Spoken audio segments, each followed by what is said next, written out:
The man who taught humanity how to see the universe died completely blind. But long before the darkness took his eyes, Galileo Galilei used a simple glass tube to destroy 1,000 years of absolute truth.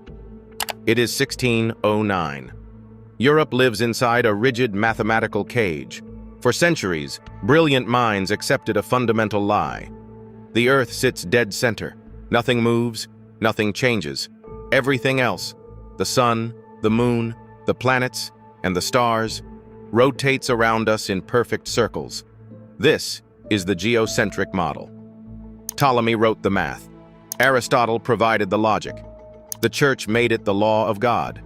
In this era, questioning the mechanics of the solar system is not just bad science, it is heresy. Then, a rumor travels from Holland to Italy. A Dutch spectacle maker has invented a curiosity. A narrow tube fitted with 2 lenses that makes distant ships look close. Most see a parlor trick. Galileo sees a weapon. He does not just invent the telescope, he reinvents it. He grinds his own lenses. He pushes the magnification from 3 times to 20. Finally, he steps outside. He ignores the ships on the horizon. He aims his tube straight up. What he observes shatters reality. He starts with the moon. Authorities teach that all heavenly bodies are smooth, flawless orbs. Galileo sees jagged mountain ranges, deep, violent craters. The moon is not divine. It is just a battered rock. Next, he targets Jupiter. He tracks 4 tiny dots of light moving around the gas giant. They are moons. This is the killing blow. If these moons orbit Jupiter, then not everything orbits Earth. The math is simple. The consequences are terrifying. Earth is not the center of creation. Earth is just another planet, hurtling through the dark. Galileo publishes his data in 1610, the Starry Messenger. It spreads across Europe. But inside the Vatican, a dangerous countdown begins. Galileo has the data. The authorities have unchecked power. A brutal collision is inevitable. The Rockstar status. The telescope makes Galileo a living legend. European royalty throws money at him. Rival scientists envy his fame. He is the intellectual rock star of 17th century Europe. He moves to Florence, backed by the powerful Medici family. Then, in 1623, a massive stroke of political luck hits. Cardinal Maffeo Barberini becomes Pope Urban VIII. Barberini is not a rigid traditionalist. He is a sharp intellectual, a patron of the sciences, and most importantly, Galileo's close personal friend. The new pope publicly praises Galileo. He even writes poems celebrating his discoveries. Galileo believes he has an unbreakable ally at the absolute top of global power. He thinks he is untouchable. But extreme confidence breeds extreme arrogance. The Pope grants Galileo special permission to write a new book about the universe. The condition is strict. He must present the old model and the new model equally. He must not claim a moving Earth is a proven fact. Galileo agrees. In 1632, he publishes Dialogue concerning the 2 chief world systems. The book is a massive commercial success. It is printed in Italian, not Latin, so the common public can read it. But it is also a complete, calculated betrayal. Galileo does not write a balanced academic paper. He writes a slanted debate. He puts the arguments for a sun-centered universe into the mouth of a brilliant thinker. But his fatal error lies in the opposing character. He assigns the Church's traditional arguments to a character named Simplicio. In Italian, this translates roughly to simpleton, or fool. To make matters infinitely worse, Galileo is reckless. He takes the exact words, personal quotes, and arguments of Pope Urban VIII and puts them directly into the fool's mouth. It is absolute political suicide. The timing is completely disastrous. The brutal 30 Years' War is raging across the continent.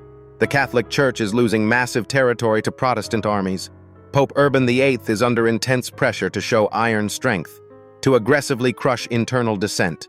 He cannot afford to look weak, and the most famous scientist in Europe just humiliated him in public. The friendship evaporates instantly. The Pope permanently bans the book. He deploys his officials. He orders Galileo to travel immediately to Rome to face the Roman Inquisition. The brilliant rock star of science has just walked blindly into a deadly political trap. Pope Urban VIII feels the sting of absolute betrayal. He protected Galileo. He funded him. In return, Galileo publicly humiliated him. The Vatican's legal machine immediately locks onto its target. This is not a misunderstanding between old friends. This is a matter of state security. The Pope demands an immediate, brutal response. In 1633, the Roman Inquisition summons Galileo to Rome. He is 69 years old and severely ill. His doctors plead that the winter journey might kill him. The Vatican replies with a cold, non-negotiable directive. If he does not travel voluntarily, he will be arrested, bound, and brought in iron chains. Galileo makes the grueling trip. The Roman Inquisition is not a mindless mob. It is a highly organized, bureaucratic nightmare. It operates with calculating, terrifying efficiency. It exists solely to maintain ideological purity and eliminate political threats. When Galileo walks into the interrogation room, he faces the most formidable legal institution on Earth. He is not fighting scientists. He is fighting ruthless, highly educated lawyers who operate strictly by the book. The trial is a closed-door legal assault. The prosecutors do not care about telescope lenses or geometry. They care exclusively about obedience.